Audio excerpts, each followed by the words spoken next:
Diabetes inside with doctor Sania Bashir के साथ again एक बहुत ही ज़्यादा इम्पॉर्टेंट टॉपिक के साथ, जिसकी रिक्वेस्ट मुझे आप लोगों की तरफ से मिली थी। और बहुत ज़्यादा एक आम इंसान जब ज़ियाबतीस का शिकार होता है तो वो ज़रूर जानना चाहता है कि मैं इस मसले का क्या करूँ। जैसे कि आपने हमारे पिछली वीडियो में देखा था, पिछले प्रोग्राम में देखा था कि कौन कौन से टेस्ट हैं जो ज़ियाबतीस के मरीज़ को लाजमी तौर पे करवाने चाहिए। और यहाँ पे मैं अपने तमाम फॉलोअर्स का, तमाम पेशेंट्स का जो हमें रूटीनली फॉलो कर रहे हैं, उनका शुक्रिया अदा करना चाहती हूँ कि आप हमारे प्रोग्राम्स को ना सिर्फ पसंद कर रहे हैं बल्कि उनको रूटीनली फॉलो भी कर रहे हैं। और मुझे बड़ी खुशी है कि हमारे वो वाले मरीज़ जिन्होंने अपने टेस्ट की तरफ तवज्जो नहीं दी थी, उन्होंने हमसे रब्ता किया और हमसे कुछ रूटीन टेस्ट लिखवाए। And that is a great honour for us कि आप हमारी बातों को सुन भी रहे हैं और इसको समझ भी रहे हैं और इस पे अमल भी कर रहे हैं। सो आज का जो टॉपिक है वो है कोलेस्ट्रॉल। और मुझे उम्मीद है कि ना सिर्फ ये ज़ियाबतीस के मरीज़ों के लिए बहुत ज़्यादा फ़ायदेमंद साबित होगा, बल्कि हमारे वो मरीज़ जो कि सिर्फ कोलेस्ट्रॉल की ज़्यादती का शिकार हैं और उन्हें शुगर नहीं है। तो एक बात याद रखें, प्रोग्राम को शुरू करने से पहले थोड़ा सा एक तारुफ देना मैं ज़रूरी समझती हूँ कि ज़ियाबतीस और कोलेस्ट्रॉल का आपस में क्या रिलेशनशिप है। तो देखें, इन दोनों की जो वजह होती है उसमें एक कॉमन कॉज आ जाता है, वो है इंसुलिन रेजिस्टेंस। यानी कि हमारे, जैसे कि आप हमारे पिछले प्रोग्राम्स के ज़रिए जानते हैं कि इंसुलिन अपना काम करना जब छोड़ देती है तो उस चीज़ को हम कहते हैं इंसुलिन रेजिस्टेंस। वो बहुत सारी सूरतों में सामने आती है, जिसमें एक चीज़ होती है चिकनाई का बढ़ जाना, जिसमें एक चीज़ होती है मोटापे का शिकार हो जाना, जिसमें एक चीज़ होती है ज़ियाबतीस हो जाना, जिसमें एक चीज़ होती है PCOS का हो जाना। ये कुछ फैक्टर्स हैं जो कि इंसुलिन रेजिस्टेंस उनका बेसिक कॉज होता है। तो जब एक पेशेंट, डायबिटिक पेशेंट को, जब वो अपने रूटीन टेस्टिंग करवाता है और जब वो देखता है कि उसका कोलेस्ट्रॉल बढ़ा हुआ है तो वो बड़ा परेशान हो जाता है और वो कहता है कि मेरी शुगर जो है वो भी कंट्रोल नहीं हो रही है और मेरी कोलेस्ट्रॉल लेवल बहुत बढ़ा हुआ है। यहाँ मैं आपको थोड़ा सा अपने तमाम मरीज़ों को समझाती चलूँ कि कोलेस्ट्रॉल बढ़ा हुआ होना, उसमें कुछ, अगर आप रिपोर्ट देखें अपनी कोलेस्ट्रॉल की, तो उसमें कुछ वेरिएंट्स होते हैं, कुछ कैटेगरीज होती हैं कि कौन सा कोलेस्ट्रॉल किस लिए हमारे काम आता है। तो एक चीज़ होती है LDL, यानी कि बैड कोलेस्ट्रॉल, यानी वो कोलेस्ट्रॉल जो कि हमें नहीं चाहिए, हमारे जिस्म को उसकी ज़रूरत नहीं है। यानी कि अगर वो ज़रूरत नहीं है से मुराद ये है कि उसकी ज़्यादती हमारा जिस्म बर्दाश्त नहीं कर सकेगा। वो चाहिए, ज़ीरो लेवल नहीं है, हमें उसका लेवल नॉर्मल से कम होना चाहिए, नॉर्मल होना चाहिए, नॉर्मल से ज़्यादा नहीं होना चाहिए। लेकिन जब वो ज़्यादा होता है तो वो ना सिर्फ शुगर के बढ़ने का बाइस बनता है बल्कि आपकी शरियानों को ब्लॉक करता है। यानी कि आपका खून गाढ़ा होना शुरू हो जाता है। खून में चिकनाई की मिकदार जब बढ़ेगी तो खून, चिकनाई आपको पता है कैसी होती है, उसका फ़्लो बहुत कम होता है। तो जब वो शरियानों में से गुजर रहा होता है तो वो ब्लड फ़्लो को कम कर देता है और फिर बहुत सारे दूसरे मसाइल साथ साथ पैदा होते रहते हैं। दूसरा कोलेस्ट्रॉल जिसकी हमें ज़रूरत है, जो हम हर डायबिटिक पेशेंट को कहते हैं कि आप चिकनाई ख़त्म नहीं करें बल्कि गुड कोलेस्ट्रॉल का इस्तेमाल करें। अगर, मुझे उम्मीद है कि हमारे बहुत सारे मरीज़ जो डायबिटीज़ टेलीकेयर को फॉलो करते हैं उनको गुड और बैड कोलेस्ट्रॉल के बारे में आइडिया होगा कि गुड कोलेस्ट्रॉल एक वो फैट कंटेंट होता है कि जिसकी आपको ज़रूरत है।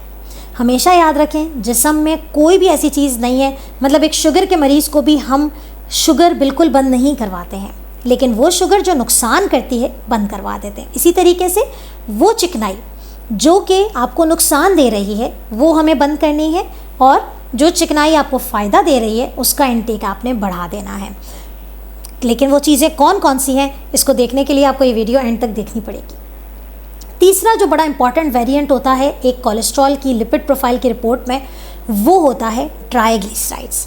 और डायबिटीज़ पेशेंट्स, बहुत ज़्यादा ये कॉमन बात है कि डायबिटिक पेशेंट में ट्राइग्लिसराइड्स का लेवल बढ़ा हुआ होता है। अब सवाल ये है कि कोलेस्ट्रॉल का जो भी वेरिएंट हमें नुकसान दे रहा है, ट्राइग्लिसराइड भी हमें नुकसान दे रहे हैं, LDL भी नुकसान दे रहे हैं, आखिर उनको कैसे ट्रीट किया जाए, उनकी मैनेजमेंट प्लान क्या है। तो देखें, कुछ टिप्स हैं जिन्हें आपको फॉलो करना है। सबसे पहली इंपॉर्टेंट चीज़ है कि अपनी शुगर्स को कंट्रोल करना है। शुगर कोलेस्ट्रॉल बढ़ाती है, कोलेस्ट्रॉल का बढ़ना शुगर को बढ़ाने में रोल प्ले करता है। ये बात बहुत इंपॉर्टेंट है, इसे आप समझिएगा। शुगर कोलेस्ट्रॉल को बढ़ा रही है और कोलेस्ट्रॉल का बढ़ना शुगर को कंट्रोल नहीं होने देता है। यानी कि अगर आपने शुगर्स कंट्रोल करनी है तो आपको कोलेस्ट्रॉल भी कंट्रोल करना पड़ेगा, और अगर आपने कोलेस्ट्रॉल कंट्रोल करनी है तो आपने शुगर्स भी कंट्रोल करनी पड़ेंगी। सवाल यह है कि कैसे। सबसे पहली इंपॉर्टेंट चीज़ है कि आप अपनी जो डाइट प्लान है उसमें कुछ चीज़ों की एहतियात करें जो कि आपके लिए बहुत ज़्यादा इम्पॉर्टेंट है अपनी कोलेस्ट्रॉल लेवल्स को नॉर्मल करने के लिए। अब वो तजावीज़ क्या क्या होती हैं, जैसे कि हम हमेशा कहते हैं कि आप वो फ़ैट इस्तेमाल करें जो कि आपके लिए गुड कोलेस्ट्रॉल आपको प्रोवाइड करें। और उसमें क्या क्या चीज़ें शामिल हैं, उसमें शामिल हैं आपके ड्राई फ्रूट्स, यानी कि जो नट्स होते हैं वो आपको गुड कोलेस्ट्रॉल दे रहे हैं। लेकिन इट डज़ंट मीन कि आपने भर भर के 2 प्याले भर के खा लेने, नहीं, क्वांटिटी लिमिटेशंस होती हैं, लेकिन this is a good source of good cholesterol, आपने खाना है, ठीक है। सेकेंड थिंग आपके लिए जो इम्पॉर्टेंट है, जो गुड कोलेस्ट्रॉल का सोर्स है, वो है मछली। ये एक आम इंसान की असस में होती है कि वो मछली खा सकता है, वो थोड़ा बहुत बादाम पिस्ते अखरोट खा सकता है, तो उससे आपकी ना सिर्फ आपकी शरियाने जो हैं वो उसमें चिकनाई का लेवल अच्छा हो जाता है, HDL का लेवल बढ़ जाता है, बल्कि it is good for your heart as well and it is good for your sugar levels as well. सो बहुत इंपॉर्टेंट बात है ये कि आपने हेल्दी फैट्स का इस्तेमाल करना है, गुड फैट्स का इस्तेमाल करना है, तो आपके कोलेस्ट्रॉल लेवल्स खुद ब खुद नॉर्मलाइज होना शुरू हो जाएंगे। एक बड़ा गुड सोर्स होता है वो जैतून का तेल होता है। जैतून का खाली इस्तेमाल करें, जैतून के तेल का इस्तेमाल करें। एवोकेडो एक फल है जो कि आई थिंक एक आम इंसान की रसाई में नहीं होता, लेकिन those who want to take it, आप उसे लीजिए, इस्तेमाल कीजिए, गुड सोर्स ऑफ फैट है। ख़ास तौर पे हमारे वो मरीज़ जो कि low carb diet plan follow करते हैं, हमारे वो मरीज़ जो कीटो डाइट प्लान फॉलो करते हैं, उनके लिए ये सोर्सेज ऑफ हेल्दी फैट बहुत ज़्यादा इंपॉर्टेंट है। कोलेस्ट्रॉल लेवल भी कंट्रोल होता है, शुगर्स भी कंट्रोल होती हैं और गुड कोलेस्ट्रॉल का इंटेक बढ़ता है। सेकेंड चीज़ जो आपने करनी है वो कोलेस्ट्रॉल लेवल को कंट्रोल करने के लिए, जैसे कि मैंने आपको कहा कि आपने शुगर्स भी कंट्रोल करनी है, तो एडिड शुगर्स आपने जो है वो नहीं लेनी है। एडिड शुगर्स का इस्तेमाल नहीं करना, रिफ़ाइंड चीज़ें नहीं लेनी है, आपने फ़ास्ट फूड का इस्तेमाल नहीं करना है, आपने डब्बा पैक आइटम, अब हमारे पास बहुत सारे ऐसे सीरियल्स होते हैं, हमारे ओट्स होते हैं, ये सब चीज़ें हमें बॉक्सेस में मिल रही होती हैं। इन तमाम चीज़ों में जो एक इंग्रेडिएंट्स ना पढ़ने की आदत है, हमारे अवाम में इंग्रेडिएंट्स नहीं पढ़े जाते, बल्कि बाहर मुल्कों में अगर हम देखें तो सबसे पहले इंग्रेडिएंट्स पढ़े जाते हैं, यानी कि पीछे मौजूद, डब्बे के पीछे मौजूद मिकदार को देखा जाता है कि इससे आपको कार्ब कितना मिल रहा है, इससे आपको फ़ैट कितना मिल रहा है।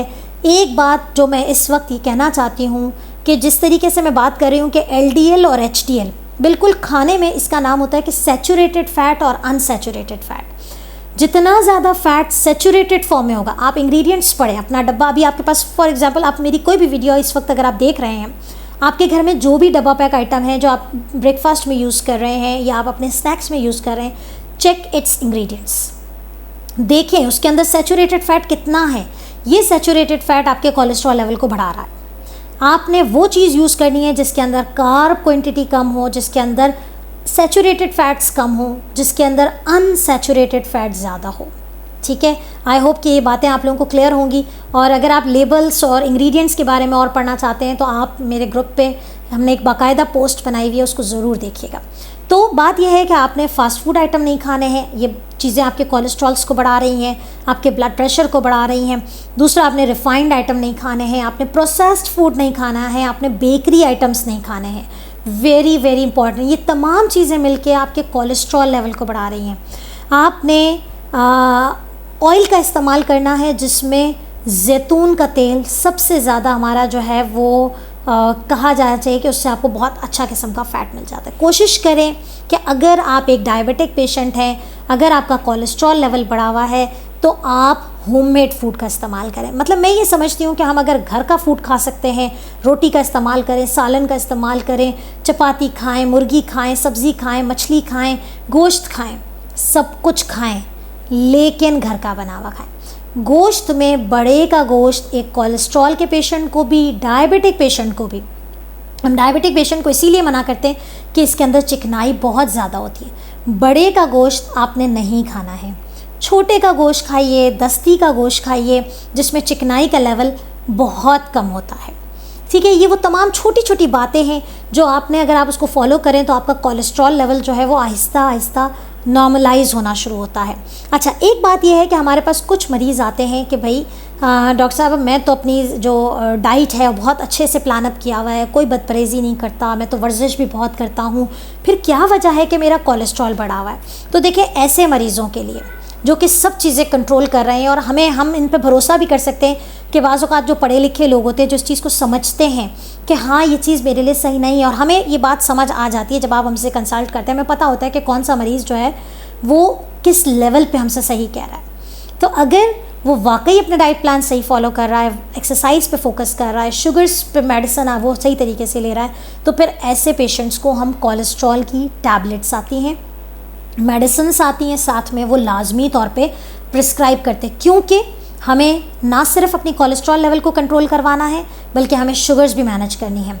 तो अगर आपकी LDL cholesterol higher than range है, अगर आपका ट्राइग्लिसराइड्स हायर देन रेंज है, तो डाइटरी प्रोटोकॉल्स तो आप ये फॉलो कर सकते हैं कि जो मैंने आपको टिप्स दी हैं, लेकिन आपने जो टैबलेट्स लेनी है तो उसके लिए आप हमारे प्लेटफॉर्म पे अपॉइंटमेंट बुक कीजिए, कंसल्ट कीजिए, ताकि आपको जो चीज़ सूट करेगी आपके लेवल के हिसाब से हम आपको मेडिसिन दे सकें। एक बात याद रखें कि डायबिटीज़ का मकसद सिर्फ़ और सिर्फ चाय में चीनी का डालना बंद कर देने से मुराद नहीं है। अक्सर मरीज़ हमें कहते हैं कि भाई मैं चाय में चीनी तो नहीं लेता, मैं तो फीकी चाय पीता हूँ, बस यही मेरा कंट्रोल है। आपको बहुत सारी चीज़ों की असेसमेंट की ज़रूरत है ताकि आप एक सेहतमंद भरपूर ज़िंदगी गुजार सकें। जब आपके तमाम लेवल्स नॉर्मल होंगे, शुगर्स कंट्रोल में रहेंगी, कोई पेचीदगी नहीं होगी, तो इंशाल्लाह ताला आपकी ज़िंदगी एक सेहतमंद ज़िंदगी गुजरेगी। वर्जिश को अपनी बाकायदा से करें ताकि वो भी कोलेस्ट्रॉल भी, ब्लड प्रेशर भी और ब्लड शुगर भी, तीनों चीज़ों को कंट्रोल करने में अहम किरदार अदा करता है। हेल्दी लाइफस्टाइल का मतलब ही होता है कि आपने इन तमाम चीज़ों पर कंट्रोल करना है। उम्मीद है कि आज का सेशन आप लोगों के लिए एक रोल प्ले करेगा आपकी ज़ियाबतीज़ के कंट्रोल में भी, आपके कोलेस्ट्रॉल के कंट्रोल में भी। कोई भी आप सवाल पूछना चाहें तो कमेंट्स में ज़रूर पूछिएगा, मैं आपके तमाम सवालों के जवाबात कमेंट्स में दूंगी। और जाते जाते एक आखिरी मैसेज, ज़ियाबतीज़ के साथ एक सेहतमंद ज़िंदगी गुजारिए, अपना और अपने घर वालों का ख्याल रखें, अपने डॉक्टर से राब्ते को मुमकिन बनाएं और डायबिटीज़ टेलीकेयर को ज्वाइन करना ना भूलें। अपना बहुत ख्याल रखिएगा। इंशाल्लाह next programme next Sunday 5 PM diabetes insight with doctor Sania Bashir के साथ। अल्लाह हाफ़िज़।